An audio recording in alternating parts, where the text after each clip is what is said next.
The hows and whys of the peaceful dog whisperer, the hidden language of the canine nervous system. When your dog misbehaves, they're not breaking the rules, they're breaking down. This is the story of how to listen, respond, and become the safe place your dog has been looking for. Introduction.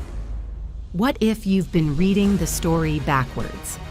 This is a gentle and vivid reframing. The dog's behavior isn't a test of obedience, it's a transcript of emotion. We open with a story, Sarah and Jasper, where the leash becomes a lifeline, not a lead. We introduce the concept of emotional mirroring, co-regulation, and the idea that beneath every bad behavior lies a body trying to feel safe. This isn't a how-to manual, it's a how to hear. Introduction. What if you've been reading the story backwards? It starts with a leash, a simple strip of fabric, worn, taut, often tangled. To the untrained eye, it's a tool for control. But to those willing to see deeper, it's something else entirely. A pulse line, a communication thread spun from breath, trust, and tension. And if you follow that thread, not with your hands, but with your heart, you might find what you've been missing all along. Let me tell you a story. Sarah adopted Jasper, a shaggy little mix with eyes that held more questions than answers. She loved him instantly. He was gentle, silly, and smart. But when the leash went on and they stepped into the world, it was like something switched. Jasper barked at joggers, pulled toward traffic, and spun in frantic circles when other dogs passed. Sarah tried everything. Treats, trainers, commands. Sometimes he got better, sometimes worse. Mostly, she just felt tired, embarrassed, alone. One day, after another neighborhood meltdown, she slumped to the sidewalk, tears hot on her cheeks. Jasper, panting, circled back and quietly pressed his body against hers. She rested her hand on his chest and whispered, "What do you need from me?" That was the moment everything began to change. Because the truth is, Jasper wasn't disobedient. He was overwhelmed. He didn't need firmer commands. He needed a softer world. And Sarah? She didn't need to become a better disciplinarian. She needed to become a safer space. That's what this book is about. Not training dogs to behave, but learning to read what they're already trying to say. Because behind every bark, every lunge, every chewed cushion or silent stare, there's a nervous system writing poetry in real time. You have to know how to listen. This book isn't about obedience. It's about resonance.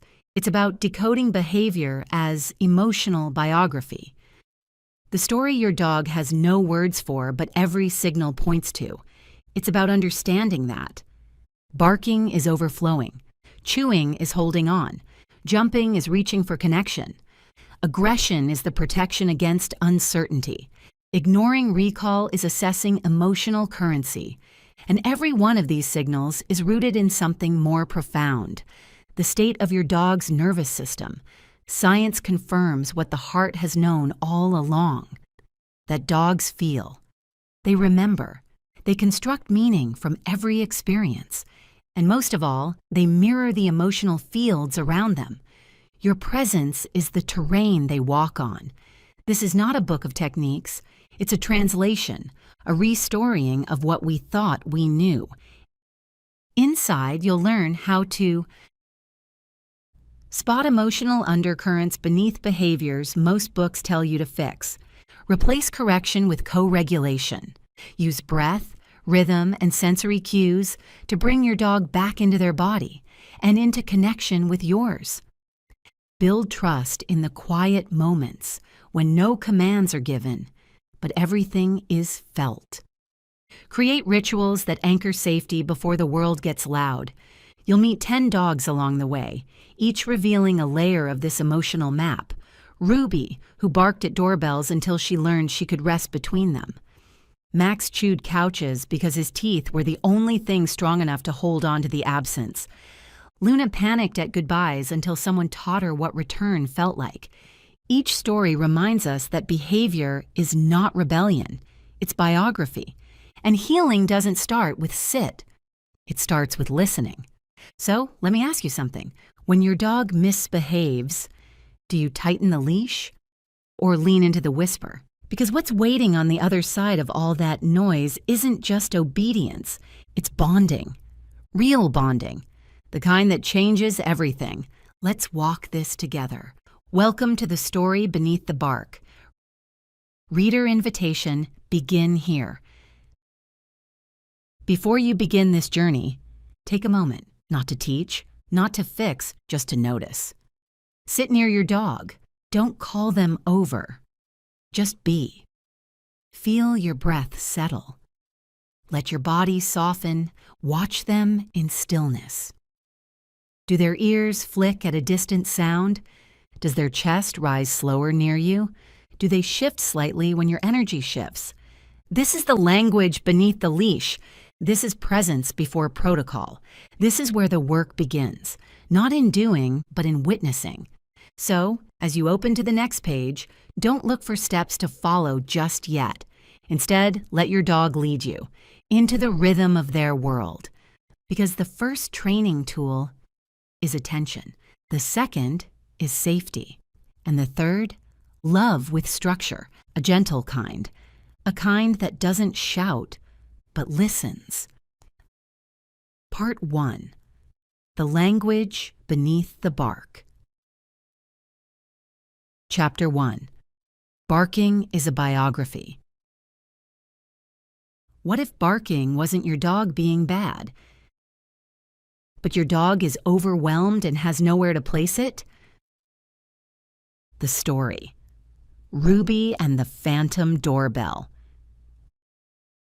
Ruby didn't bark. She broadcasted. Every sound became a siren. Every movement outside the window is an alarm. She barked at the doorbell, the wind, her reflection. And her pup parent, Maria, had tried everything. Treats, commands, and even quiet buttons. But when I met Ruby, I didn't see a dog trying to dominate her space. I saw a dog trying to hold it together. She was bracing. Her muscles were taut even when she slept. Her eyes scanned even while resting. Ruby wasn't being difficult. She was drowning in data. She didn't need silence. She needed safety. The emotional root, barking as nervous system overflow. Barking is not just behavior, it's expression, often of an overactivated emotional system stuck in survival mode. According to effective neuroscience pioneer Dr. Jaak Panksepp, dogs possess ancient, evolutionarily conserved systems in their brains, including seeking, fear, rage, care, and panic, that drive their behaviors and vocalizations. In many cases, barking is a symptom of an activated fear or rage circuit spilling over in sound. See more from Panksepp in the PDF. We often try to suppress barking because it's loud, embarrassing, or inconvenient. But barking is communication, a desperate shout from a nervous system that's saying, something feels wrong and I don't know how to downshift. Energetic interpretation, barking as field disruption. Dogs live inside emotional fields. As Dr. Lisa Feldman Barrett explains in How Emotions Are Made, all emotions are constructed from internal sensations, contextual cues, and past experiences. Dogs are no different. When they bark for no reason, what we're witnessing is likely a pattern match to a prior moment that felt unsafe, one that lives in their emotional memory. See more in the PDF. What activates the bark is often invisible to us, but not to them. They're reading our energy, the room, the breeze, and they're asking, do you feel what I feel? Training insight. Your dog doesn't need to be told to be quiet. They need a way to feel safe. Instead of silencing the bark, you'll learn how to create a safe zone that your dog associates with calm. Use emotional co-regulation tools like synchronized breathing and surrogate tapping. Build predictability into daily rhythms to lower baseline arousal. Introduce a subtle cue like easy, paired with calm energy and gentle touch. These aren't obedience tricks. They're nervous system reset points. Your dog needs a thread back to quiet when the world gets loud. Tool Ruby's Whisper Scale. Create a 3-column tracker.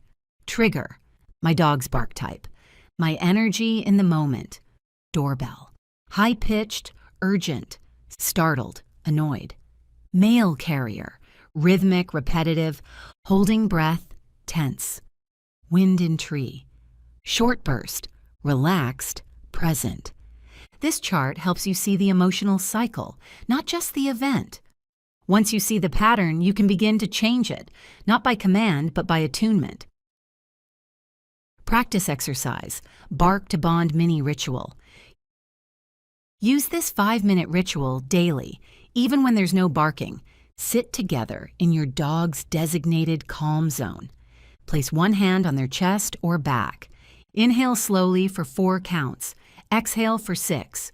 On each exhale, say your chosen word, soft or easy now. Repeat for 5 full breath cycles. This becomes your dog's internal anchor phrase when emotions rise. You're creating a bridge to calm, one your dog can walk across in the storm. Reflection prompt. When, in your own life, do you raise your voice? Not because you're angry, but because you feel unseen? What if your dog's bark is a mirror of the same story? Whisper from the pack. Barking isn't the problem. It's the biography. It's the overflow. And your presence, the calm, grounded presence only you can offer, is the dam that holds back the flood. You don't need to fix the bark, you just need to hear it and respond in a language your dog already understands. Safety, rhythm, softness, connection. Chapter 2. Chewing through the silence. What if your dog wasn't trying to destroy your things, but trying to hold on to you when you're gone? The story. Max and the Shredded Sofa. Max was a sleek, midnight-coated Labrador with the heart of a child and the teeth of a power tool. His people, Tyler and Jamie, adored him. But every time they left the house, even for an hour, they'd return to soft chaos. Couch cushions in white fluff snowdrifts, table legs transformed into sculptures of anxiety. Once, even the TV remote had been turned into a pile of confetti. I just don't get it, Jamie sighed. We give him toys. We leave music on. But he always chews the things that matter most to us. But Max wasn't trying to make a point. He was trying to find one, a thread of scent, presence, and security to hold on to. Because when they left, Max didn't know where his world had gone. So he chewed the things that still smelled like home. The emotional root, chewing as nervous system survival. Chewing isn't just a puppy phase or a bad habit. It's self-soothing behavior deeply embedded in a dog's sensory emotional system. When dogs chew, especially during moments of absence or stress, they're regulating stress hormones like cortisol and stimulating feel-good neurotransmitters like dopamine. It's a survival mechanism, a way to cope when the emotional scaffolding disappears. According to research in canine stress behavior and cognitive neuroscience, dogs use chewing the way humans might reach for snacks or scroll their phones. It's a behavioral pacifier. Chewing familiar items, especially those soaked in their human scent, can activate the care system identified by Panksepp, temporarily reducing feelings of isolation or panic. Sources can be found in the PDF, so when your dog chews your shoe, it's not spite, it's survival through scent. Energetic interpretation, chewing as emotional anchoring. From an energy-based perspective, dogs often anchor themselves using physical sensations tied to emotional memory. Your belongings don't just smell like you, they carry your frequency. When your energy leaves the space, your scent becomes the proxy. When Max shredded the couch cushion, he wasn't misbehaving. He was reaching for connection the only way his nervous system knew how. This is where training meets tenderness and where control gives way to co-regulation. Training insight chewing needs a container, not a correction. Instead of punishment or restriction, we'll help your dog channel the chewing urge into a regulated ritual. Build independence and confidence using sensory anchors. Reinforce the emotional safety of reconnection, not just absence. This isn't about stopping chewing. It's about giving your dog a way to stay emotionally tethered, even when you step away. Tool: Max's Emotional Chew Map. Create a 4-column tracker. Time left alone, what was chewed, energy before leaving, energy upon return, 30 minutes, sofa cushion, rushed, anxious, guilt, frustration, 2 hours and nothing, calm, present, joy, relaxed, 1 hour, remote, neutral, surprised, playful. By mapping the patterns, you'll begin to see what moments trigger chewing and what rituals prevent it. Practice exercise: Chew and connect ritual. Use this before planned departures or whenever your dog shows signs of stress chewing. Designate a chew sanctuary. Choose a calm, scent-rich space in your home with a variety of chew textures, such as rope, rubber, frozen Kong, or rawhide alternatives. Sit with your dog. Offer a chew item while petting them calmly. Say softly, "This is yours." Leave behind your scent. A worn t-shirt or soft cloth carries your signature. Say your parting phrase. Keep it consistent. "I'll be back soon. You're safe." Return calmly. No excitement or punishment. Sit near them, offer affection, and say, "Thank you for waiting." Reflection prompt: What do you reach for when you're overwhelmed or lonely? Do you snack, scroll, tidy, chew ice? Your dog's chewing isn't about destruction. It's about reconstruction, trying to piece together what they've lost. Whisper from the pack. Your dog isn't trying to destroy your home. They're trying to hold on to something that feels like home when you leave. Your couch, your shoe, your scent. They're not breaking boundaries. They're building bridges with their mouth because that's what evolution gave them. And with your help, we can show them a safer, softer way to hold on. Chapter 3: When Goodbye Feels Like Abandonment. What if your dog isn't clingy, but caught in a survival loop where your absence feels like erasure? The story: Luna and the Door That Meant Goodbye. Luna was a blue-eyed husky with the soul of a storm. She howled, not out of drama, but from the marrow of her bones. Whenever her human, Daniel, left the house, to take out the trash, to get the mail, to breathe outside her field of vision, she would spin, scratch the door, pace until her paws left heat marks on the floor. Daniel tried everything: crates, cameras, calming sprays, even advice from experts who told him to just let her cry it out. But Luna didn't cry. She spiraled, because for her, every departure felt like the end of a story she didn't know how to finish. The emotional root: separation anxiety as a nervous system alarm. Dogs are pack mammals. Their emotional baseline is togetherness. When dogs form strong attachments and those attachments are suddenly removed without emotional preparation or ritual, they experience what effective neuroscientists call panic grief circuitry activation. According to research by Panksepp and colleagues, separation triggers the panic grief system, releasing stress hormones like cortisol and activating the same neural pathways in physical pain.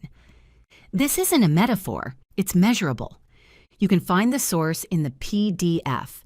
The pacing, the barking, the destruction. It's not defiance. It's despair. To Luna, the door wasn't a boundary.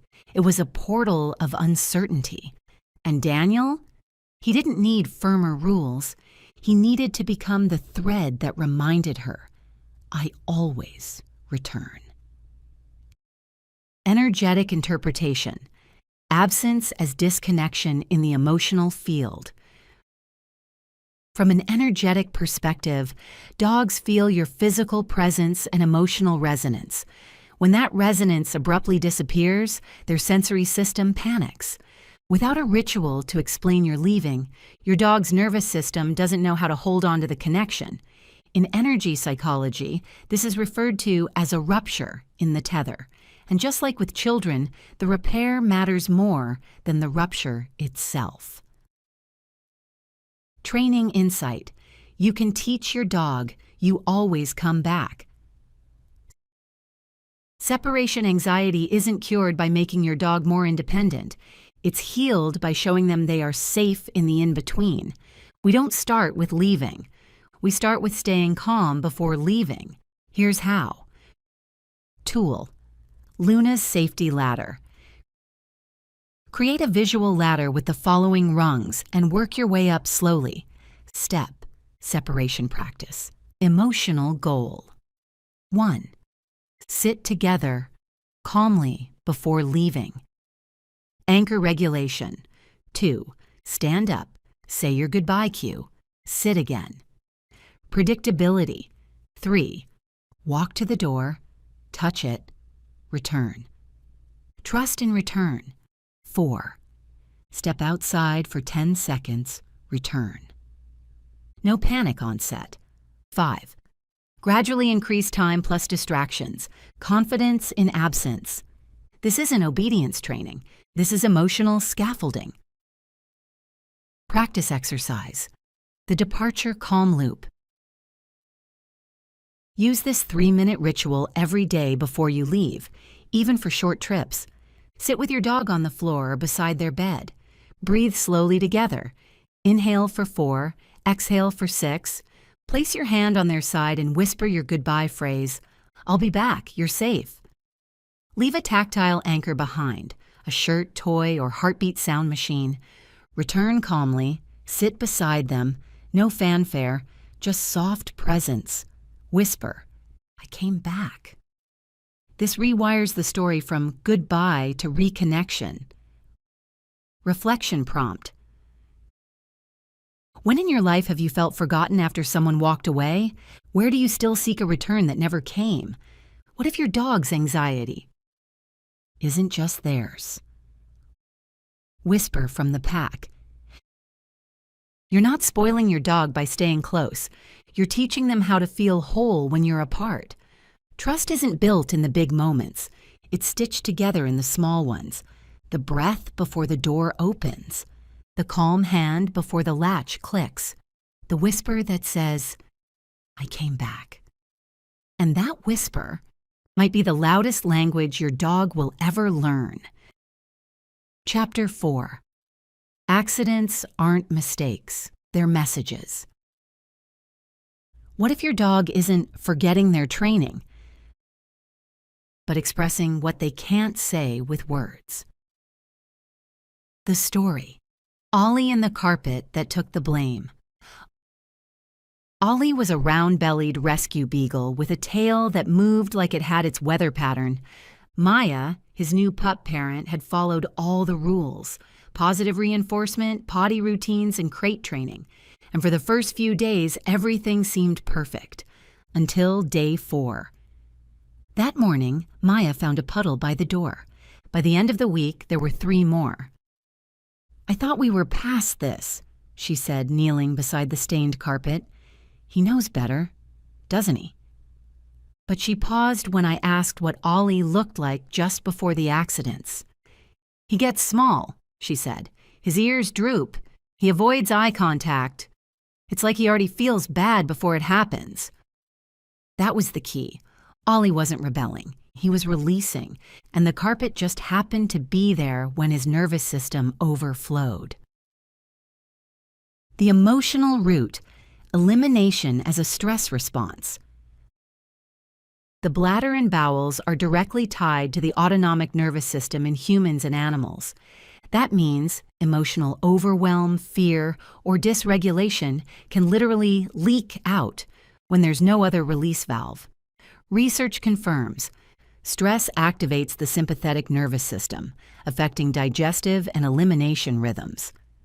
Emotional arousal, like anxiety or fear, can override house training cues, especially in rescue dogs or pups with early trauma.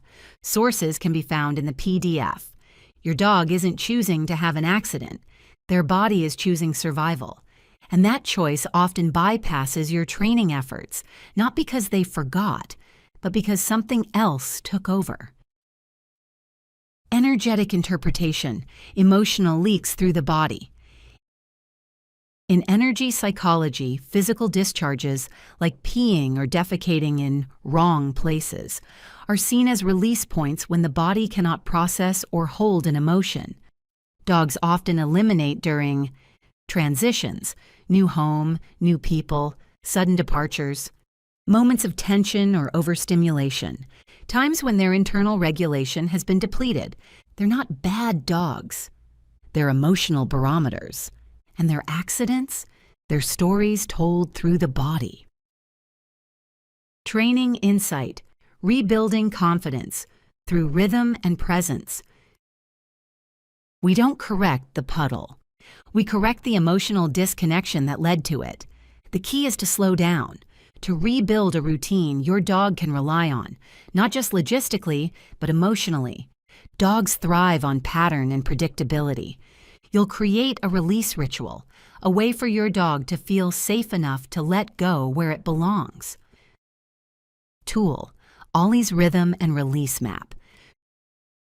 Track this over a week to reveal emotional hotspots, time of day, what happened before, accident location, my energy, morning. Doorbell rang suddenly. Living room corner, rushed, reactive, afternoon, left home for 2 hours, near window, distracted, evening, calm walk plus snuggle, outside, success, present, peaceful. This tool isn't about blaming, but understanding the body's message. From there, emotional safety is made part of the potty routine. Practice exercise, potty with presence. Add this gentle rhythm to your daily potty routine for 1 week. Before opening the door, take 3 slow breaths with your dog. Use the same phrase each time. Let's go, said calmly and warmly. Walk together to the same spot. Let them explore. Wait in silence.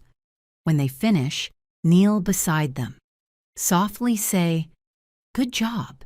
Not loud, not rushed, just connected. End with stillness. 1 breath, 1 hand on their shoulder. Over time, this builds a ritual of regulation, not just elimination. Reflection prompt. Where in your life do you leak when you're overwhelmed? Do your emotions spill out sideways through silence, sarcasm, tension in your gut? What if your dog's accident isn't a sign of failure, but a message that safety needs to come first? Whisper from the pack. Your dog isn't failing. They're trying to feel safe in a body that doesn't yet know how to hold everything it feels. And when you respond with softness instead of shame, when you slow the rhythm instead of rushing it, you teach them that the world doesn't fall apart when they let go. You're not just training. You're tending to their nervous system, to your bond, to a story that's being rewritten 1 quiet step at a time. Chapter 5. When Joy Has No Brakes. What if your dog isn't misbehaving, but hasn't learned how to land their love? The story, Theo and the Tackle Hug. Theo was a golden retriever with sunshine for fur and a heart that launched like a firework. Whenever a guest walked through the door, he was airborne, straight up, paws on his chest, tail whipping behind him like a celebration banner. He just loves people, his human Jen would say, her smile tight, her apologies frequent. She'd tried everything, turning her back, teaching off, bribing with treats, but nothing stuck. The moment someone entered, Theo exploded with joy. It wasn't disobedience. It was unshaped love. He wasn't jumping to be bad, he was trying to reach someone, to connect. He just hadn't learned how to land yet. The emotional route. Jumping as contact-seeking behavior. Jumping is one of the most instinctual and misunderstood behaviors in dogs. It's not dominance, it's proximity seeking.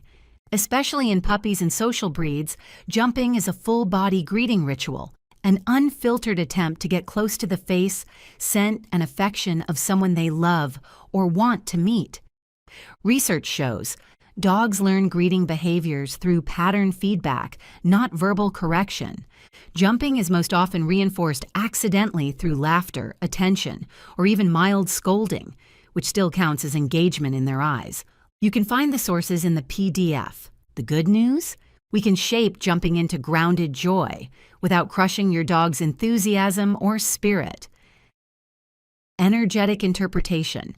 Jumping as overflowing excitement. Energetically, jumping is a burst of ungrounded joy.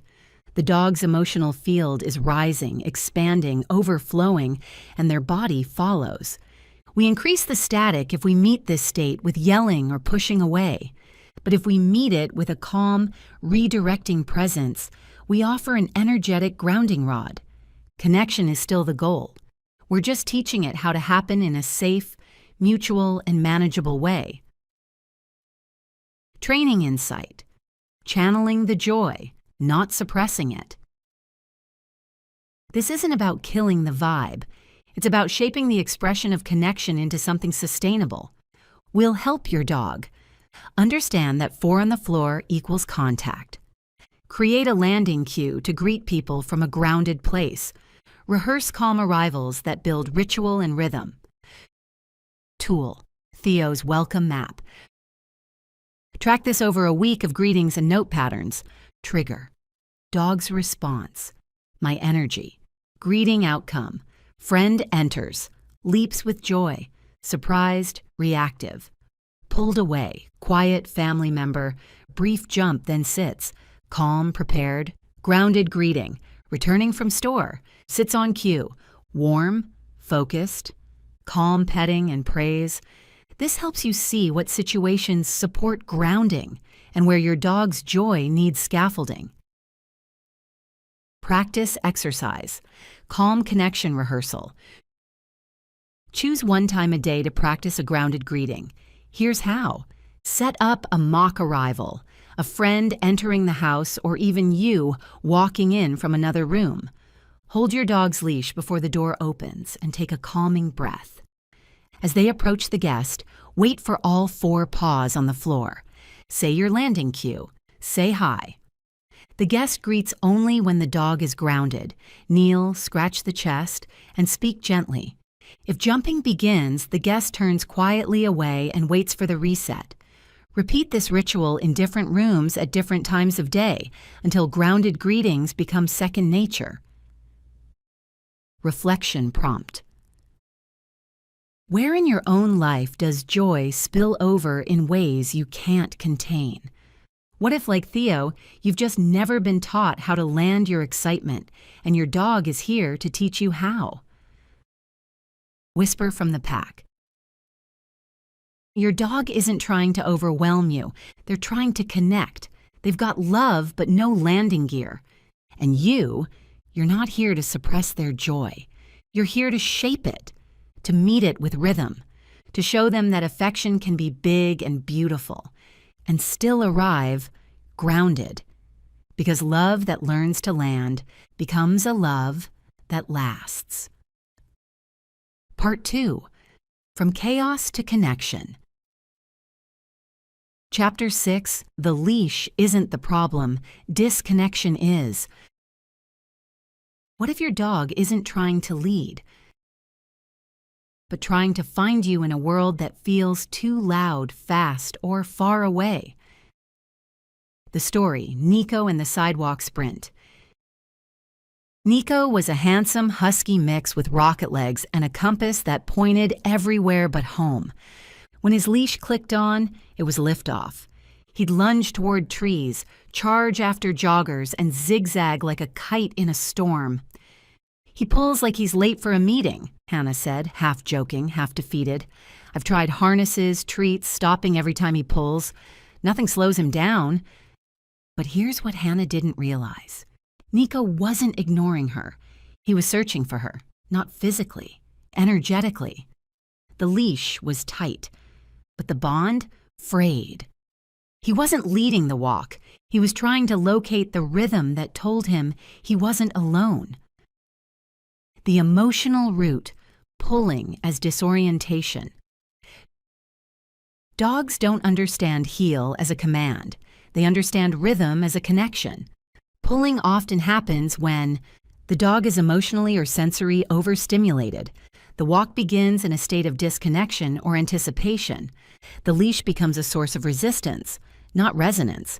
Research shows high arousal decreases focus, increases motor output, and limits cognitive flexibility.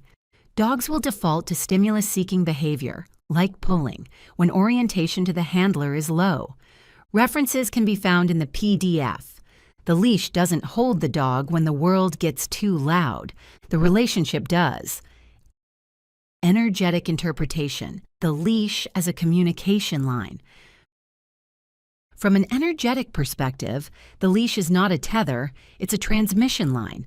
If we hold the leash with tension, reactivity, or frustration, that signal travels directly to the dog's nervous system. If we hold it with rhythm, presence, and intention, it becomes a bridge. Walking together is a form of emotional mirroring. If your dog pulls, ask, "Where have I fallen out of sync?" Training insight, teaching the leash to listen. We won't solve pulling by adding pressure. We solve it by adding orientation, re-establishing connection and co-regulation before we step outside. We'll teach your dog how to tune into your body, not just the leash. How to follow the rhythm, not the rule. That the walk begins with relationship, not direction. Tool, Nico's Flow Tracker. Use this chart to track walks over a week. Start energy, dog's behavior. My energy, connection point. Rushed, pulling hard, distracted. No eye contact, calm. Walked beside me, present. Met eyes at gate. Anxious, lunged at dog, tense, reconnected after pause. This helps you see where the emotional rhythm breaks and how to reset it. Practice exercise, rhythm walk reset. Try this once a day on a quiet walk. Pre-walk anchor. Before stepping outside, stand still. Hold the leash. Breathe with your dog for 30 seconds. Say, "We walk together." Invisible leash drill. Indoors or in a yard, drape the leash loosely. Walk slowly. Mark and reward every time your dog checks in or walks beside you. Directional cueing. When changing direction, lead with your whole body, not just the leash. Turn smoothly. Invite your dog to follow your motion. Pauses as connection points. Stop gently when your dog creates leash tension. Wait, breathe. When the tension softens, continue. The walk is not about distance. It's about returning to rhythm, step by step. Reflection prompt. Where in your own life do you try to move forward when you haven't yet reconnected? Do you pull ahead out of habit? When what you really crave is someone who will match your pace, whisper from the pack. Pulling isn't rebellion. Its rhythm has gone missing. Your dog doesn't want to lead. They want to walk with you, but only if they can feel you beside them. You don't need more control. You need more connection. Let your walk begin before your feet even move, with breath, with rhythm, with presence, because when your dog feels that, the leash disappears. Chapter 7. Teeth as a last line of defense. What if your dog isn't being aggressive, but guarding the last place inside them that still feels afraid? The story. Sadie and the Sudden Snap. Sadie was a German shepherd with posture like poetry, alert, intelligent, and powerful. Her bond with Leah, her adopter, was fast and deep. They hiked together, shared late-night snacks, and napped like twins curled on the couch. But Sadie lunged the first time a stranger reached to pet her on a trail. Not a bite, but a growl that vibrated in the bones, a flash of teeth, a line drawn in the sand. "She's perfect at home," Leah whispered, shaken. "But out there, I don't trust her, and I don't know if I should." But Sadie wasn't being dangerous. She was trying to create space, because no one had taught her how to feel safe inside it. She didn't want to hurt. She wanted to hold the distance between her and uncertainty. The emotional root, aggression as the language of fear. Reactivity is not a personality defect. It's a defensive communication style that arises when dogs have been pushed beyond their emotional tolerance and no longer believe they have another option. Studies from behavior neuroscience and canine cognition confirm most aggression is fear-based, not dominance-based. Dogs will escalate from freeze, avoidance, defensive aggression when early signals are ignored. Reactivity often stems from misinterpreted cues and poor emotional scaffolding. Explore the science in the PDF. Sadie didn't need control. She needed safety she could feel before she had to defend it. Energetic interpretation, the field before the flashpoint. Aggression is often the culmination of too many ignored signals. In energetic terms, it's the collapse of the relational field, the invisible thread that should say, "You're safe here," but it frays intention, fear, or human emotional static. Dogs like Sadie are hyper-attuned. They're scanning their environment, your breath, posture, and doubt. When they don't sense certainty from you, they generate their own, often with teeth. Training insight. Become the safety before the signal escalates. We don't fix aggression with force. We heal it by becoming a lighthouse, constant, grounded, signaling calm before the storm hits. You'll learn to interpret early stress signals before they escalate. Use physical space as an emotional buffer. Build a safe look habit where eye contact equals calm orientation, not correction. Practice co-regulation and recovery after reactions. Tool: Sadie's Safety Bubble Chart. Use this chart to document where, when, and why your dog escalates. Trigger: distance to trigger, dog's first signal. My response: recovery time. Jogger: 20 feet, tense posture, stare. Tensed up, held leash tight. 3 minutes, stranger greeting. 5 feet, ears pinned, freeze. Stepped back calmly, 30 seconds. Passing dog, 30 feet. Whine, tail stiff. Distracted with food, breathed deeply. No escalation. The goal isn't to prevent all reactions. It's to learn your dog's threshold and stay beneath it, where learning and safety still exist. Practice exercise. Safe look sessions. Practice this in low-stimulus areas first. When your dog spots a distant trigger, person, dog, bike, say your cue, "Look." When they make eye contact with you, even briefly, reward softly. Step back a few feet, repeat. Reinforce the habit of looking to you, not lunging past you. Over time, increase the challenge, but only as long as a calm connection continues. This teaches your dog that you are their first line of safety, not their own defense system. Reflection prompt. Have you ever reacted with intensity, not because you wanted to fight, but because you didn't know how else to feel safe? What if your dog's flash wasn't a threat, but a boundary line drawn in fear? Whisper from the pack. Your dog isn't broken. They're guarding something precious, something vulnerable inside them that hasn't known how to rest. They're not telling you they're dangerous. They're telling you they've felt unprotected for far too long. And when you stop trying to dominate their fear and start becoming the calm they can trust, they'll lay down the teeth.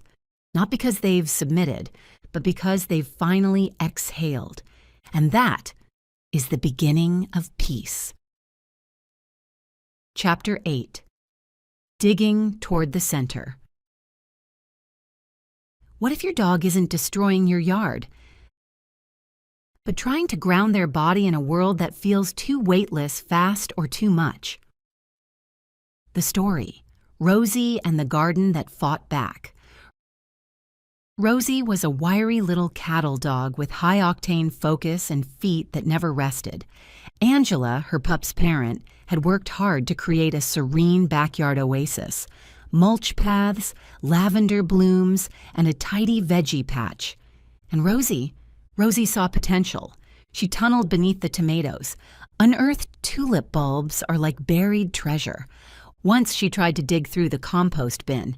Angela was at her wit's end. She has toys, walks, everything, but she keeps digging the same exact spot. What is she even looking for? Rosie wasn't looking. She was releasing. She didn't need punishment. She needed a sanctioned ritual for grounding. The emotional route, digging as somatic discharge. Digging isn't just instinct, it's embodied therapy. Digging is a somatic release behavior, especially in high drive or anxious dogs. It is a repetitive grounding action that helps regulate an overstimulated nervous system.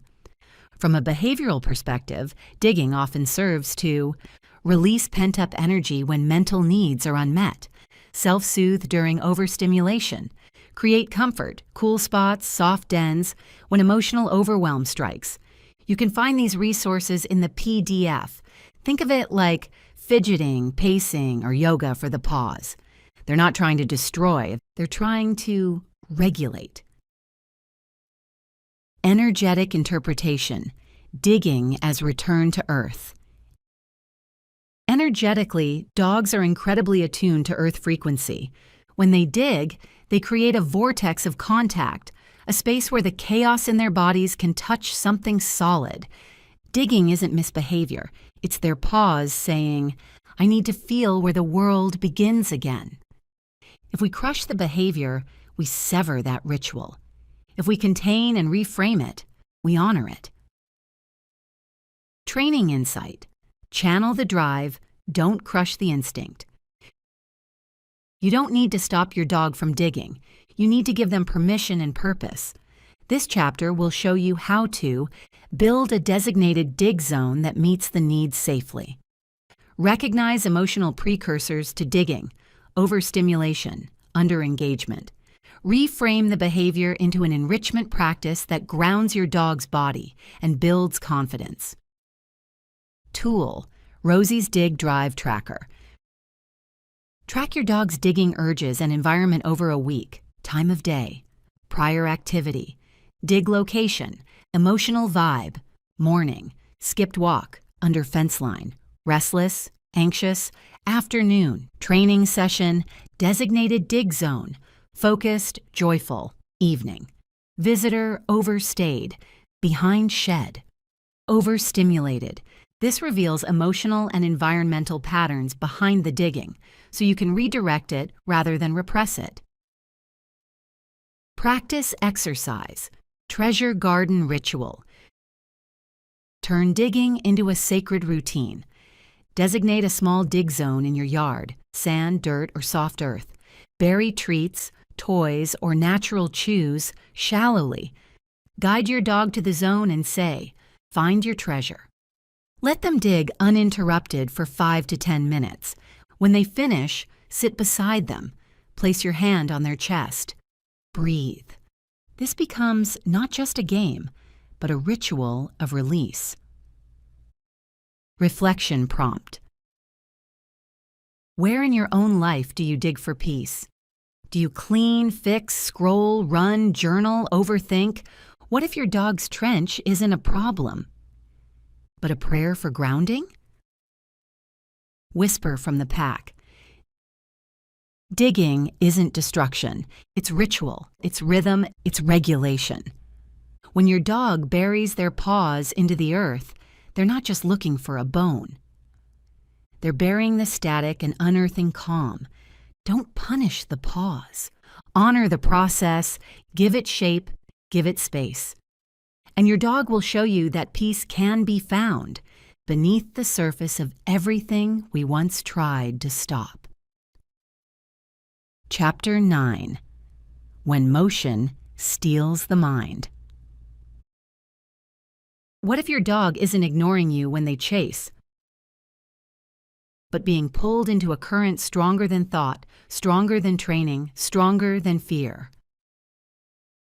The story, Jax and the Squirrel Sprint. Jax was a sleek whippet mix with a body built for wind and a heart wired for motion. Every walk was a gamble. If something moved, he was gone. Squirrels, leaves, joggers, a plastic bag. "I feel invisible the second something runs," said Evan, his devoted human. "He locks in and it's like I disappear." Evan had worked hard. Recall training, e-collars, clickers, even fancy whistles. Nothing cut through the trance. And that was the key, because Jax wasn't ignoring him. He wasn't choosing rebellion, he was being hijacked by instinct. And in that state, reason doesn't register, but rhythm might. The emotional root, chasing as a triggered flow state. The chase isn't disobedience, it's a neural cascade, a biologically hardwired sequence that activates ancient seeking and rage circuits, often bypassing higher brain function entirely. According to Jaak Panksepp and canine cognition researchers, chasing is driven by deep emotional motor circuits that can override learned behaviors. It mirrors the flow state in humans, focused, immersive, and temporarily unaware of surroundings or instruction. Dive deeper. Sources in the PDF. Your dog isn't defiant. They're caught in a neurochemical storm of motion and reward. And when we fight that with commands, we often lose. But if we redirect it with rhythm and relationship, we can begin to reclaim the moment. Energetic interpretation. Motion as a magnetic pull. Energetically, chasing is a surge outward, a magnetism that overrides orientation. When your dog chases, they're exiting the shared field between you. They're not disloyal. They're disoriented by instinct.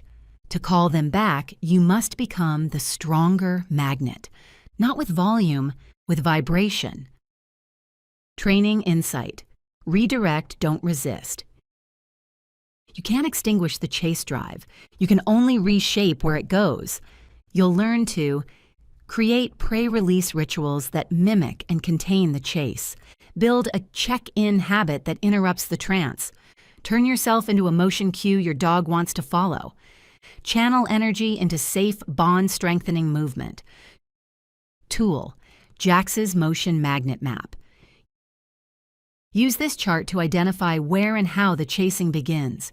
Trigger, distance, dog's reaction, my response. Recovery, squirrel. 10 feet, laser focus, lunge. Shouted recall, none. Jogger, 20 feet, froze, watched. Used, look cue. Yes, fluttering bag, 5 feet. Sudden dart, redirected with toy, partial. This map shows your dog's threshold and helps track which redirections are truly magnetic. Practice exercise, chase to check-in drill. Turn chasing into a structured ritual of connection. In a fenced area or long line setup, let your dog notice a mild motion trigger, fluttering leaf, distant jogger. Say your connection cue, look, here, or their name. The moment they glance at you, reward with something exciting. Tug game. Sprint in the other direction. Flirt pole play. If they ignore the cue, calmly increase distance and try again later. Never scold for instinct. You're not extinguishing the fire. You're teaching them how to bring the flame home. Reflection prompt. Where in your life do you get swept away? Is it by movement, urgency, ambition, fear? What would it mean to pause, reorient, and choose relationship instead of reaction? Whisper from the pack, your dog isn't running away from you. They're running towards something that feels alive. But when you become what's magnetic, when you learn to move like a dance partner, not a dictator, they'll choose you over the squirrel, the leaf, the rush, because what they really want isn't just motion, it's movement with meaning. And when you give them that, they won't just come back, they'll fly back. Chapter 10. Recall isn't obedience, it's a love letter. What if come isn't a command to follow, but an invitation to return to the place that feels like home? The story, Willow and the Wide Open Nope. Willow was a sprightly border collie mix with a glimmer in her eye and a talent for sprinting in the opposite direction of her name being called. Her human, Seth, dreamed of off-leash hikes and beach days. What he got was a blur of fur and a familiar echo of, "Will, ow!" I call her. She looks me right in the eye. Then she bolts, he said, laughing with the kind of frustration that only comes from loving someone wild. He had tried every tip, special recall word. Cheese cubes the size of golf balls, recall whistles. Still, she ran. What Seth hadn't realized was that Willow wasn't disobeying. She was assessing value. Because recall is not just about listening, it's about choosing. The emotional root, recall as emotional currency. When your dog hears come, they make a split-second emotional calculation. Is it better to return to you or to stay with the thing that feels exciting, alive, or less uncertain? Canine cognition research tells us dogs weigh predictability, tone, and reward when responding to cues. If come consistently leads to an end to fun, frustration, or leash attachment, it decreases response reliability. Dogs are more likely to respond to emotionally attuned invitations than mechanical commands. You can find sources in the PDF. So when your dog ignores your recall, ask yourself, what's the emotional weight of my voice right now? Energetic interpretation, the pull of presence. Energetically, recall is not a retrieval. It's a reunion. Your voice becomes a thread. Your posture becomes a magnet. Your energy becomes the answer to your dog's internal question. Will I feel safer, freer, more joyful if I come to you? If the answer is yes, recall becomes effortless. Training. Insight. Make recall the best invitation they'll ever accept. We don't teach recall through repetition alone. We teach it by becoming the reward, the rhythm, the relationship that outshines distraction. You'll learn to build pre-recall rituals that shift your dog's emotional expectation. Use play and praise instead of pressure. Separate recall from the end of freedom. Create emotional memory through joy, not just food. Tool, Willow's Recall Trust Map. Use this weekly tracker to evaluate the emotional tone of recall. Recall moment, context, dog's response, my energy, aftermath. Park mid-play, ran other way, rushed sharp, clipped leash, went home, backyard, calm, came instantly. Warm, inviting, belly rub, released again. Living room, random practice, came slowly, curious, soft, tug game, praise. This map shows you what increases or decreases emotional trust in recall moments. Practice exercise, magnetic recall ritual. Practice this once a day in low distraction areas. Stand still, open your arms, and crouch slightly. Say your recall cue warmly, here, come, or their name. The second your dog moves toward you, celebrate mid-run. When they arrive, offer joy, not just food, gentle touch, playful voice, running in the other direction for fun, then let them go again. This teaches that coming to you doesn't end the fun, it expands it. Reflection. Prompt. When have you wanted someone to choose you, not out of duty, but out of desire? What would it feel like to be the person your dog wants to run toward? Whisper from the pack. Your dog isn't blowing you off. They're weighing you in their nervous system. Your tone, your presence, your pattern. They don't come because they've been trained. They come because they trust. They come because you feel like the right answer. So when you say, come, say it like you're calling them back into the arms of something beautiful, because that's exactly what you are. Part 3. Becoming the Safe Place. Chapter 11. You are the field. What if the most powerful training tool you have isn't your leash, your voice, or your treats, but the invisible energy you bring into the room? The story. Milo and the moment between moments. Milo was a gentle-eyed pit bull who had spent most of his early life in survival mode. When Lauren adopted him, she thought he needed structure, rules, commands, and at first it worked. He sat on cue, stayed in place, walked without pulling. But the second something unexpected happened. A clattering pan, a sudden voice, a breeze that carried a neighbor's dog. Milo unraveled, eyes wide, muscles taut, barking, pacing. I don't understand, Lauren said, almost whispering. He knows the commands, but it's like he forgets who I am. What Lauren didn't realize is that Milo wasn't responding to her commands. He was responding to her nervous system. He didn't need more structure. He needed coherence. Because dogs don't just read behavior, they read the field. The emotional route, canines as nervous system mirrors.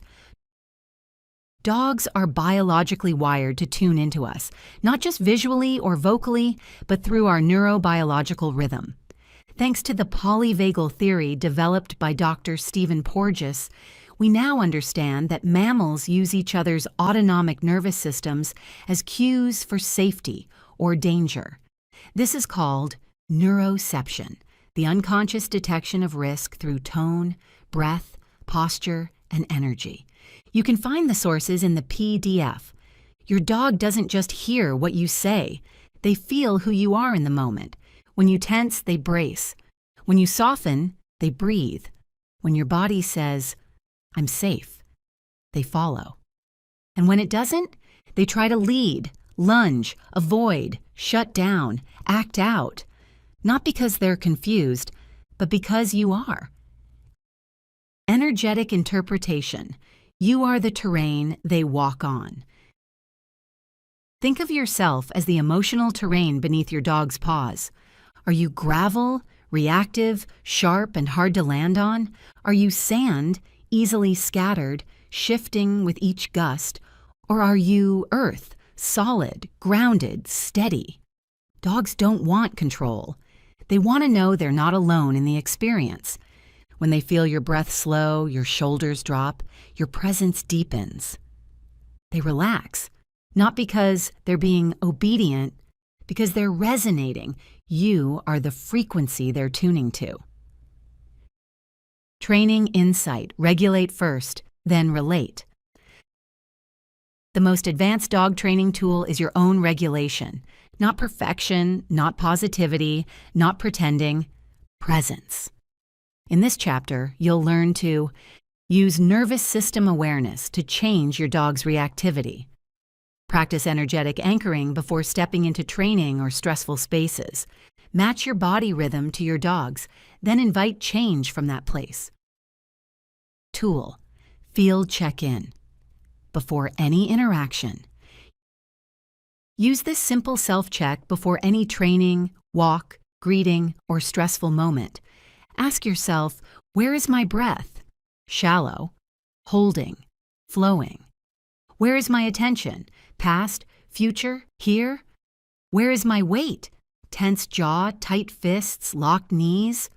Where is my heart? Open, guarded, rushing? Only then, speak, move, guide. Your dog already knows the answers. This ritual simply helps you catch up to what they've been reading all along. Practice exercise. Energy first, action second. Try this once per day in a neutral setting, not during chaos. Sit or stand with your dog nearby. Don't ask for anything. Close your eyes and breathe for 1 minute. Let your body soften. When you open your eyes, observe your dog. Did they move closer? Breathe deeper? Soften? Only after this connection, give a cue like come, touch, or look. Notice the difference. When energy leads, action follows with ease. Reflection. Prompt. When do you lead with control instead of coherence? Where might your dog be asking for less instruction and more invitation? Whisper from the pack. You don't need to become someone else to lead your dog. You just need to come home to yourself. Because when you are grounded, your dog finds the ground beneath them too. You are the field, the ground, the rhythm, the invitation. And when you align with that, your dog doesn't just follow, they trust. Chapter 12. The real work is invisible. What if the most important thing you ever do for your dog happens when no one notices? The story, Emery and the Space Between. Emery was a wiry, sensitive Aussie shepherd who learned fast and loved hard. His human Jess had trained him well. Sit, stay, come, heel, shake. He was the star of his puppy class. But at home, he was always watching, scanning the room, stiffening at the drop of a spoon, shadowing Jess from room to room like he was afraid the world might tip over if she left. One day, Jess had a hard morning. She was rushing, late, frustrated, and Emery, sensing it, stopped responding to his cues. He hovered in doorways, looked away when she spoke, didn't want to be touched. Jess didn't yell, didn't punish.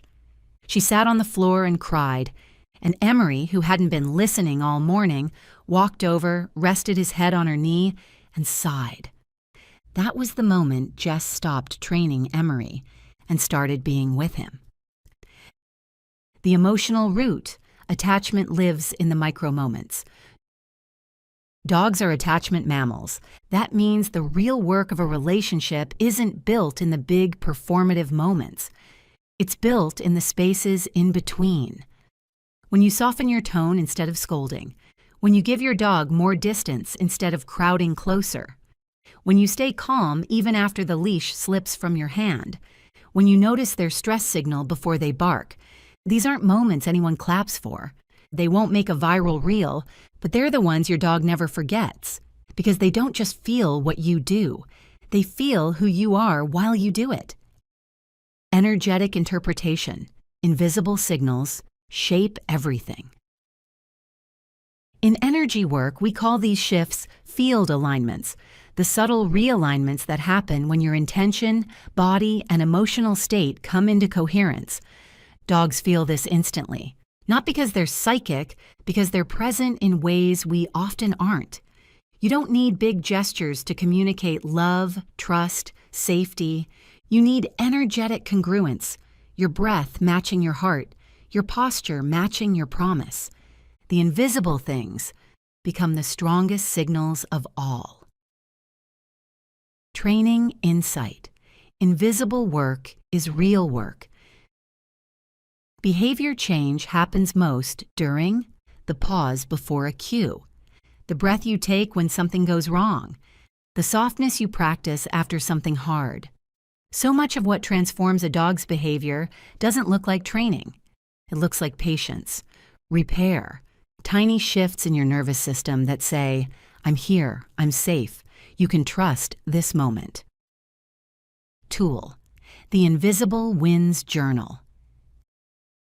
Every evening, jot down one moment where you stayed calm when your dog escalated, noticed a stress signal before a reaction, responded with grace instead of frustration, chose to pause instead of push. These entries become your emotional training log, the ones that track what truly changes behavior. You. Practice exercise. One breath before you react. Anytime your dog does something unexpected, challenging, or triggering, pause. Feel your feet on the floor. Breathe. Inhale for 4, exhale for 6. Soften. Drop your shoulders. Then, and only then, respond. This moment, invisible to anyone else, is what your dog remembers. It's what tells them, this moment is safe. You are safe. We're okay. Reflection prompt. What invisible things have you done for those you love? Things they may never fully understand, but you did anyway? What would shift if you saw those invisible moments as the most powerful acts of connection you can offer? Whisper from the pack. You don't need to be perfect. You don't need a new technique. You just need to show up in the quiet moments. With your nervous system whispering, this moment matters. I'm choosing softness. I'm choosing you. Because your dog doesn't just learn from what you teach, they learn from what you embody. And when your presence becomes your practice, your dog will do what they've wanted to do all along. Relax into your presence. Lean into your stillness. Trust the quiet. Because the real work, it was never in the commands. It was in the connection you created. One silent, sacred moment at a time. Chapter 13. The Whisper Lives On. What if everything your dog needed from you was never loud to begin with? The story, Kai and the Wind That Answered. Kai was an old soul in the body of a young mutt. Sharp-eyed, quick-footed, and wary of the world, his human Michelle had spent months learning everything she could about behavior.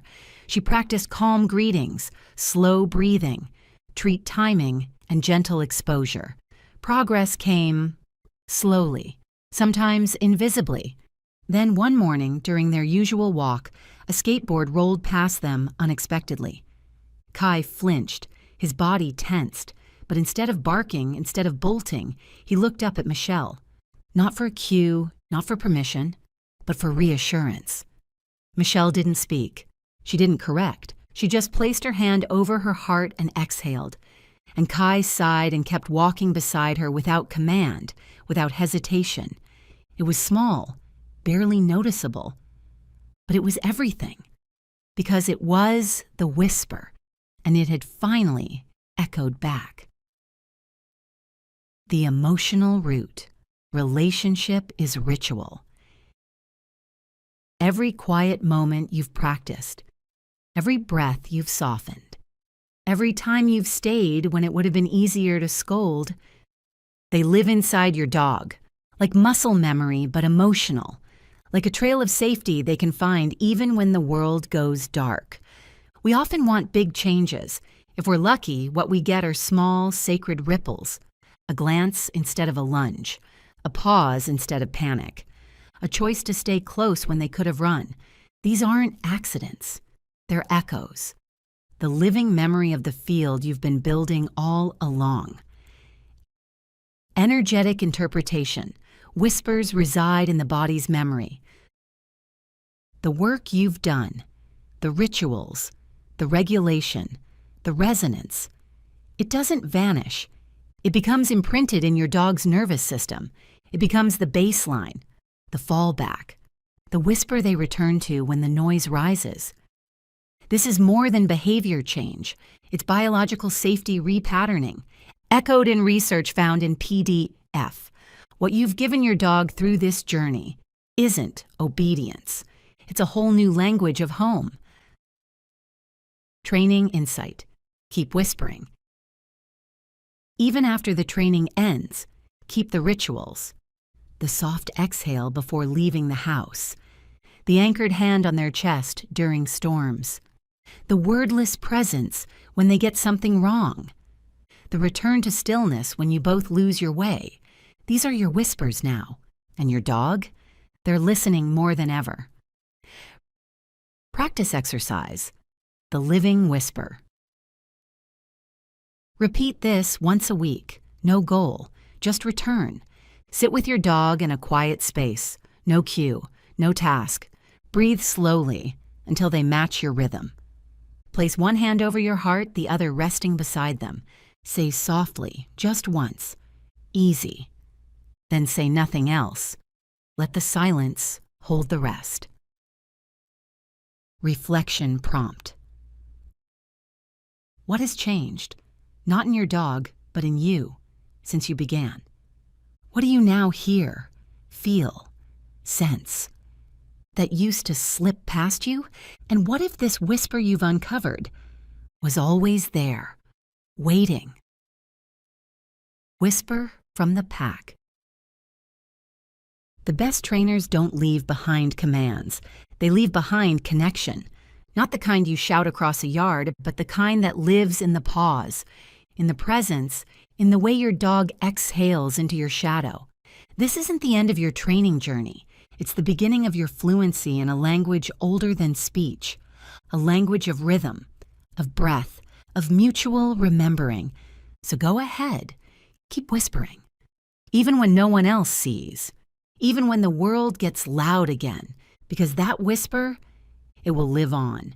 In every step your dog takes beside you, in every moment they look up and choose again. Always, you. A letter from my heart to yours. Dear reader, if you've made it here, you've already become something your dog has always believed in. A safe place, a quiet presence, a field of trust. You didn't just read a training book. You entered a conversation beneath the surface of behavior, a place where barking became a signal, chewing became an echo, running became a rhythm, and every challenge became a whisper asking, "Can you meet me here? Not with command, but with care?" And you did. You slowed down, you softened, you learned not just to teach your dog, but to tune into them. That takes courage. It takes devotion, it takes a love that listens, and maybe the most beautiful part? Your dog felt it, even when you stumbled, even when you weren't sure, even when nothing looked like progress yet. They felt you trying, because this whole time they weren't waiting for you to be perfect. They were just waiting for you to be present. What happens next? The field you've created doesn't disappear when the book closes. It lives in your rituals. It grows in your silence. It strengthens every time you pause instead of push, every time you breathe instead of brace. And if you ever find yourself unsure again, which you will because you're human, just return to the smallest thing. One breath, one whisper, one moment of stillness your dog can step into. That's the reset. That's the magic. That's the real training. If you'd like to go deeper, I've written more books like this, Gentle Companions for the Invisible Work. You can find them at www.coachingcaninecompanions.com/online dog training store. And if you ever want to walk this path with others, you'll find us in workshops, memberships, and courses built for this kind of heart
Language of the Canine Nervous System. This compact guide offers instant clarity and accessible steps for pup parents to shift from reaction to regulation. It is designed to be printed, pinned to the fridge, or kept beside the leash. Quick reference guide. The Hows and Whys of the Peaceful Dog Whisperer. Decode, regulate, reconnect. See PDF for chart. 3-step nervous system reset ritual. Use anytime. Anchor your energy. Inhale 4, exhale 6, shoulders soft, knees unlocked. Feel your dog's body language shift.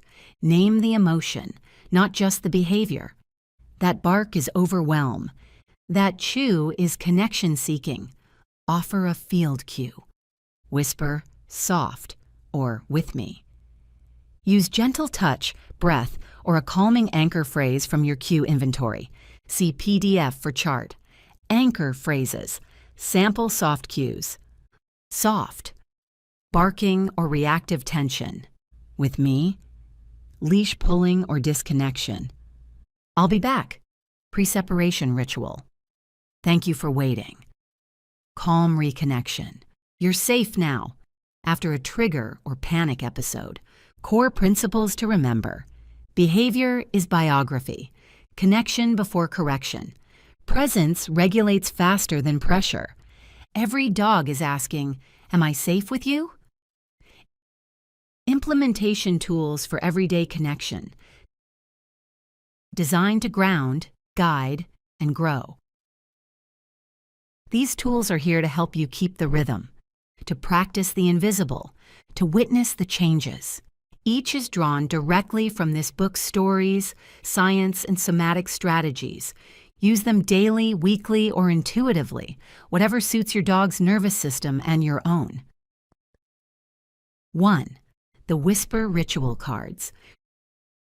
Create 10 mini practices, listed below, and pocket-sized reminders to connect before you correct. Each card will contain a whisper practice, a moment to notice, an anchor cue for the nervous system. Example. Card name, pause before pressure. Practice. Before giving any command, pause. Inhale for 4, exhale for 6. Then ask softly. Whisper it into the field. Notice. Does your dog respond differently when the energy shifts before the cue? Anchor cue. With me. Soft, low, inviting. See PDF for chart. Part B, decode the message. What was my dog asking for? What did I model in that moment? How can I create safety next time? See chart in PDF. Emotional first aid for common canine challenges. Quick reference rituals for when you need help now. Problem number 1. My dog won't stop barking. It's constant chaos. What it feels like.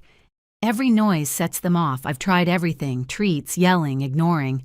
Nothing works. I feel like I'm losing my peaceful home and my mind. Why it's happening. Your dog isn't trying to be difficult. Barking is often the voice of a nervous system in overflow, especially for sensitive dogs, rescues, or pups lacking emotional scaffolding. They're not saying, "I'm bad." They're asking, "Am I safe yet?" What your dog needs. To feel anchored, heard, and regulated before they tip into sound. Barking is an emotional leak, not a behavior flaw. 3-step emotional reset ritual. Bark to bond. Create a reset zone. Choose one quiet area in your home with a soft bed, calming scent, lavender or frankincense, and familiar objects. This becomes the place your dog can exhale. Begin the soothing cue. As barking begins, or before if you can catch the buildup, sit near them and whisper, "Easy now," or "soft." Pair with slow breath. Inhale for 4, exhale for 6. Use the bark journal. For 3 days, jot down what triggered the bark, your energy in the moment, how long it took to calm, Patterns will emerge, not just in your dog, but in your nervous system. Tools to support you. Ruby's regulation chart. See Chapter 1. Whisper card number 3. Soften before sound. Emotional map tracker. Ritual reference. Chapter 1. When barking becomes background noise. Reminder from the pack. Your dog isn't broken, they're bracing, and you are the steady ground they've been searching for. Problem number 2. My dog is destroying everything. Shoes, furniture, even the remote. What it feels like. No matter how many toys I give, my dog goes straight for the couch cushions. I'm exhausted, upset, and honestly starting to take it personally. Why it's happening. Your dog isn't trying to punish you. Chewing is an emotional regulation tool, especially for dogs who feel anxious, understimulated, or unsure when you're away. It releases dopamine and lowers cortisol. To them, your belongings aren't just objects. They're comfort anchors, a way to hold on to you when the world feels uncertain. What your dog needs: a predictable, emotionally resonant chewing ritual, not just redirection, but reassurance. 3-step emotional reset ritual. Chew and connect. Create a chew sanctuary. Set up a safe, cozy space with various chew textures: rope, rubber, frozen textured fabric. Introduce this space while you're home, not just when leaving, so it's emotionally positive, not a punishment. Use the anchored departure. Before leaving, sit beside your dog for 2 to 3 minutes. Pet slowly. Whisper, "This is yours, I'll be back." Leave behind a shirt with your scent. Calm exits build trust in absence. Celebrate the choice to regulate. When you return to a chewed toy, not a shredded shoe, gently praise. Don't overhype. Keep the energy grounded. "Good choice, buddy."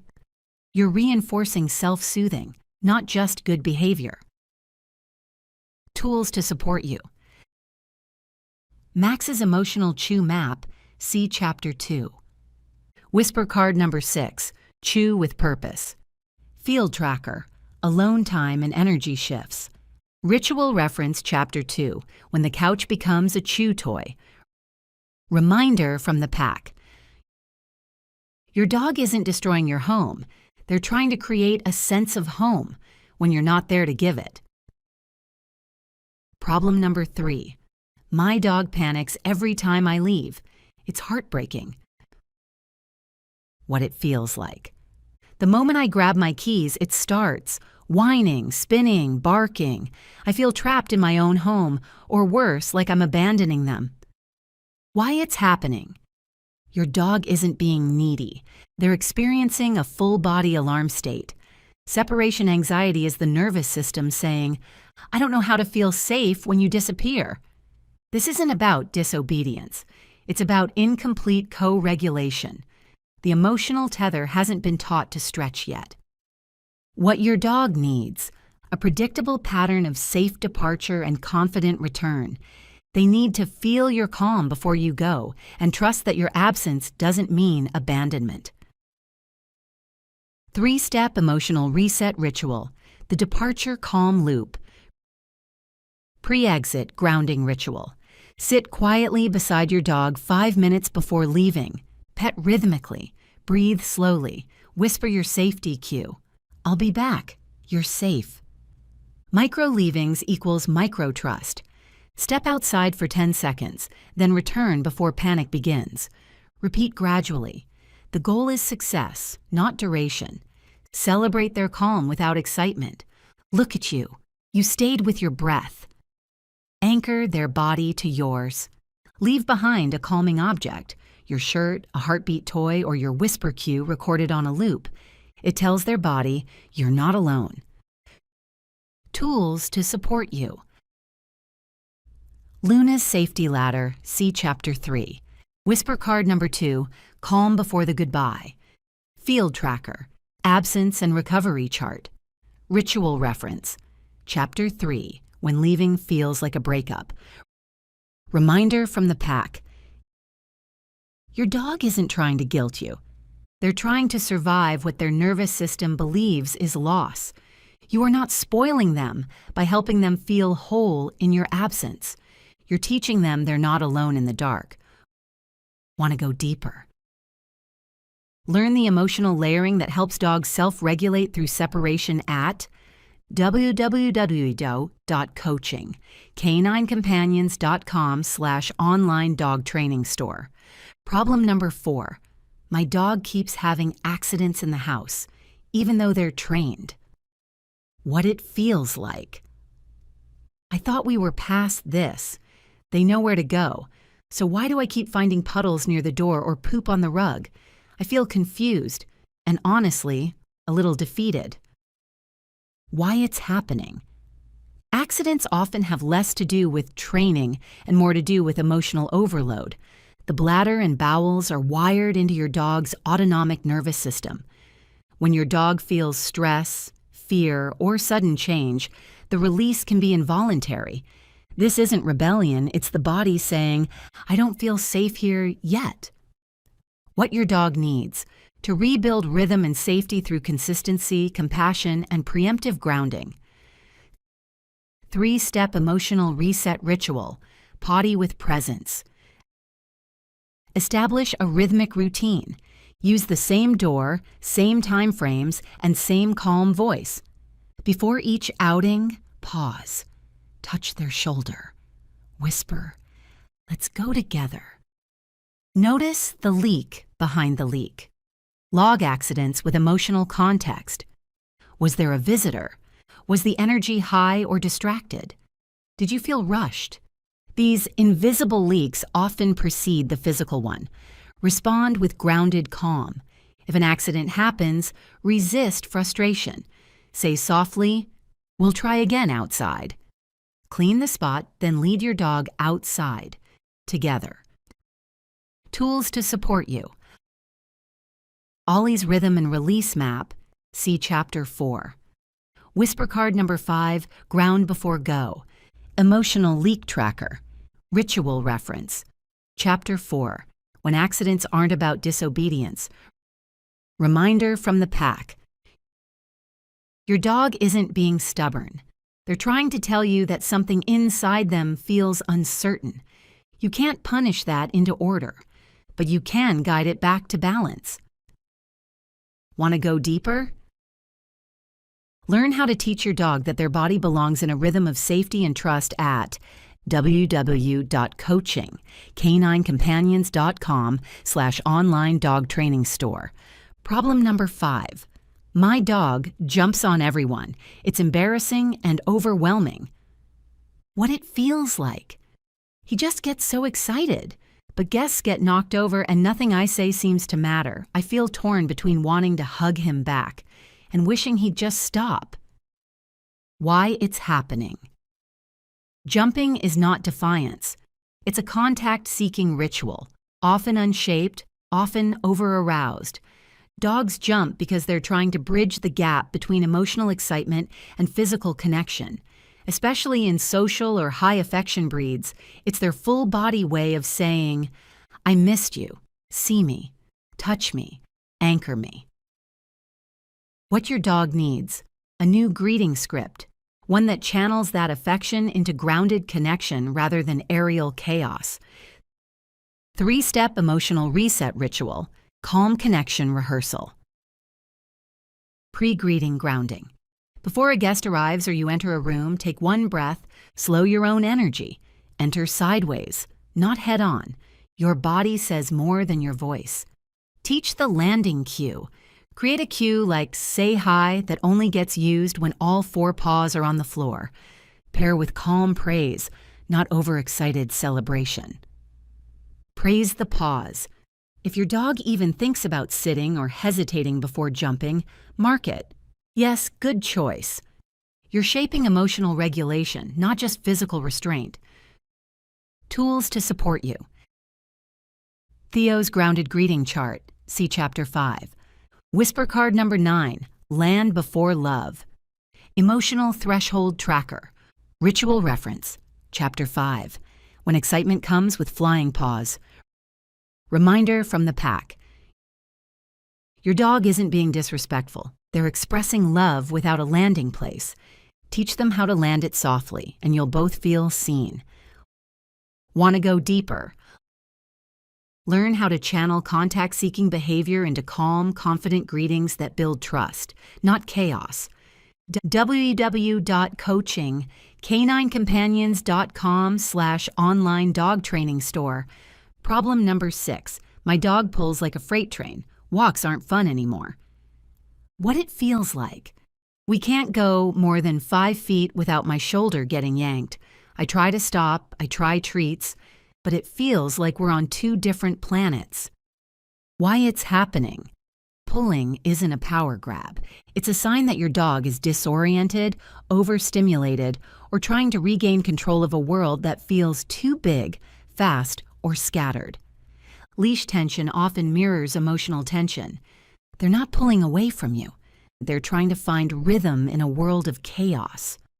What your dog needs: a felt sense of orientation, not just to the environment, but to you. Not a tighter leash, but a stronger tether through presence. 3-step emotional reset ritual. Rhythm walk reset. Pre-walk anchor. Before you even touch the leash, sit beside your dog. Breathe together for 60 seconds. Whisper, "We walk together." This sets the tone of co-regulation before the first step. Walk in rhythm, not reaction. Use a mantra like "together" or "with me" in sync with your steps. Celebrate check-ins, eye contact, and soft leash moments. When tension builds, pause, breathe, reset, turn, don't tug. Instead of yanking or commanding, gently pivot your body away from the distraction. Let your motion cue the new direction. Dogs follow energy, not force. Tools to support you. Nico's Flow. Walk chart. See Chapter 6. Whisper card number 4. Move like water. Tension versus connection tracker. Ritual reference. Chapter 6. When walks feel like tug of war. Reminder from the pack. Your dog isn't trying to lead the walk. They're trying to find you in it. When your energy leads with rhythm and trust, they'll follow, not from obedience, but from orientation. Want to go deeper?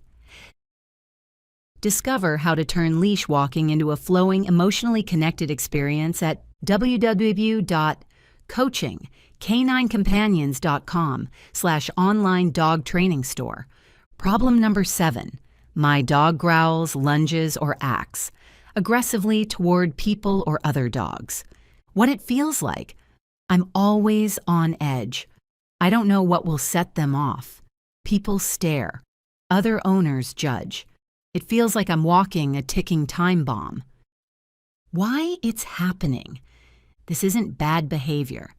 It's protective behavior rooted in uncertainty, overwhelm, or trauma.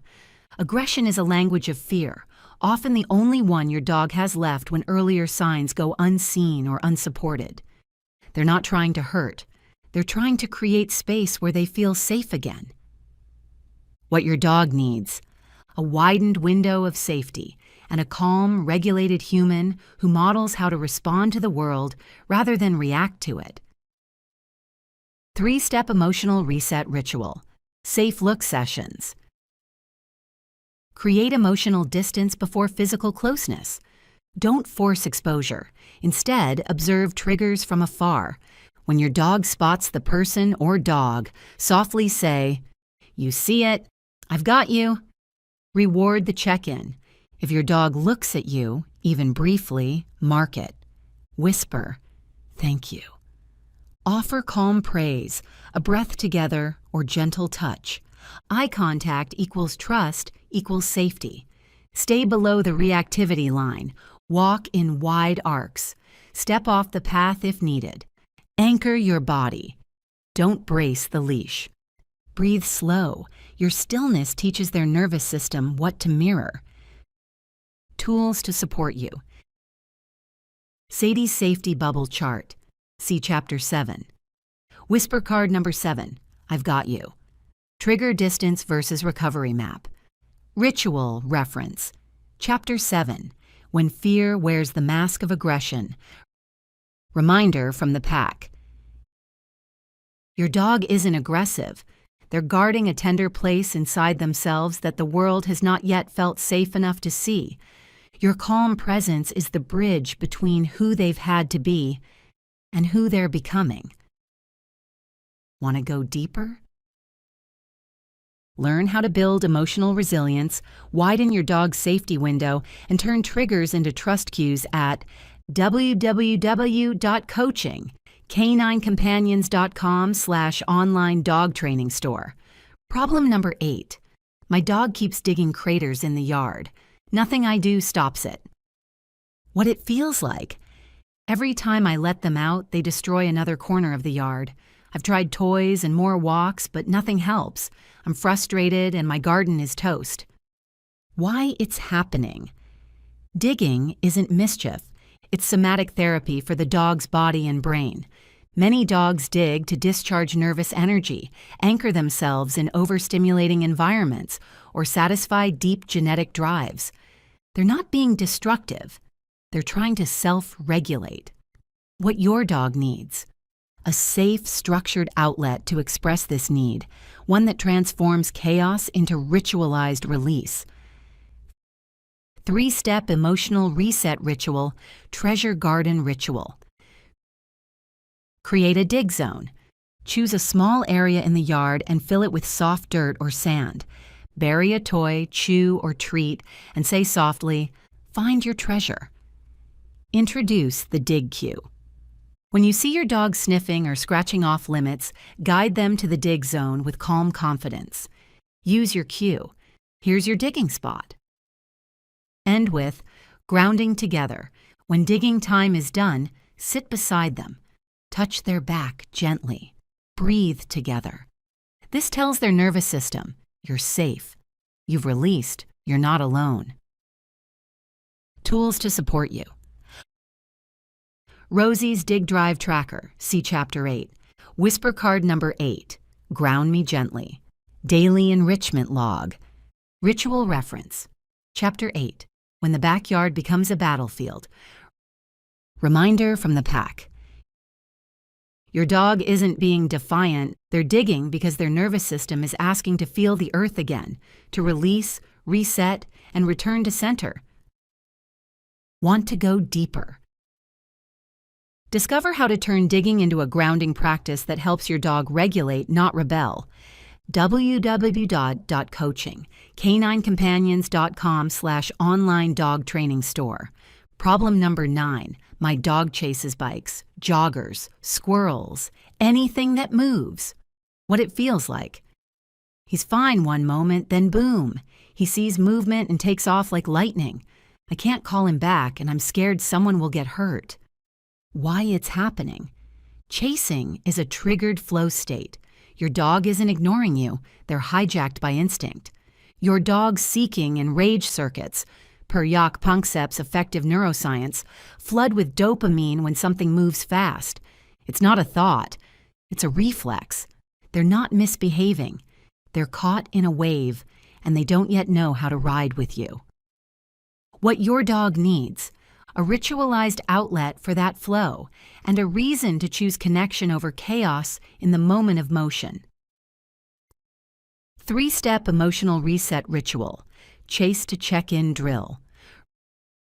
Rehearse triggered stillness. Let your dog observe mild movement, e.g., fluttering leaves, distant joggers, in a fence space or on a long line. Say your soft cue. See it. Now check in. When they look at you, reward immediately with a toy, treat, or play. Introduce a prey game with you as the target. Use a flirt pole, tug toy, or play chase together. Teach your dog that you can channel that energy, and they don't have to go it alone. Become the better motion magnet. If your dog locks onto a moving target, drop to a squat and say, "This way," with light, excited energy, then move like joy, not like panic. Tools to support you. Jax's motion, magnet map, see Chapter 9. Whisper card number 10. See me, choose me. Trigger distance log. Ritual reference. Chapter 9. When the world becomes one big trigger. Reminder from the pack. Your dog isn't choosing distraction over you. They're answering an ancient call that hasn't yet learned your name. Teach them that motion can lead back to you, and they'll start listening through the instinct. Want to go deeper? Learn how to redirect primal energy into connection-based movement and build magnetic recall from the inside out. www.coaching.caninecompanions.com/online dog training store. Problem number 10. My dog ignores me when I call them. It's like I don't exist. What it feels like. I call their name. I use the cue.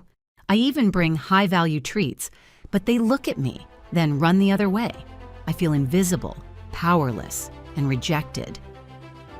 Why it's happening. Recall isn't just a cue, it's a trust decision. When you say come, your dog isn't ignoring you. They're making a split-second emotional calculation. Is it more rewarding, safe, or joyful to return? Or to stay with what I'm doing? If recall has meant the end of freedom, a scolding tone, or emotional inconsistency, your dog will often choose distance over return. What your dog needs. To feel that recall is the most magnetic invitation in the world, one that never ends the fun and always lands in safety. 3-step emotional reset ritual, magnetic recall ritual. Play the come equals joy game. Start in a fenced yard or indoor space. Say your cue softly, here, with me, etc. Then run backward with open arms. When your dog reaches you, throw a mini party. Play, praise, release. Call and release. Practice calling your dog to celebrate them, then let them go again. This teaches that recall doesn't always end the fun. Instead, you become part of it. Shift the body, not just the voice. Lower your posture. Smile, open arms. Turn sideways. Dogs follow invitation, not volume. Tools to support you. Willow's Recall Trust Map, see Chapter 10. Whisper card number 1. Be the reward. Trust versus distance tracker. Ritual. Reference. Chapter 10. When come doesn't mean anything yet. Reminder from the pack. Your dog isn't rejecting you. They're weighing whether your energy feels safer, softer, or more exciting than what they leave behind. Make come a reunion, not a retrieval, and they'll choose you every time. Want to go deeper? Explore how to build emotional magnetism through recall games, safety cues, and trust-based rewards at www.coaching.caninecompanions.com/online dog training store.